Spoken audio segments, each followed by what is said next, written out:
Welcome to Chillin' 101. We hope this video helps. You start by confirming a Google account and admin access. This avoids permissions delays. Once ready, download and run Google Drive for desktop and sign in with the account you want to link. Make sure to approve requested permissions so the app can access files. Next, choose whether to use this account for work or personal storage, because that choice determines default folders. Finally, let the installer finish and open the app to continue with sync configuration. Once Drive opens, you must decide how files appear on your machine: stream to save disk space, or mirror to keep full copies locally. Pick based on storage and speed needs. Then, use the Preferences pane to select specific My Drive folders to sync if you want less clutter.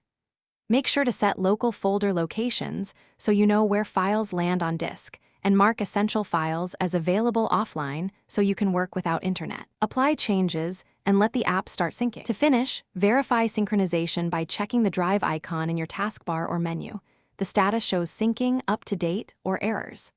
Open a synced file from the local folder and confirm edits appear in Drive on the web. This proves two-way sync.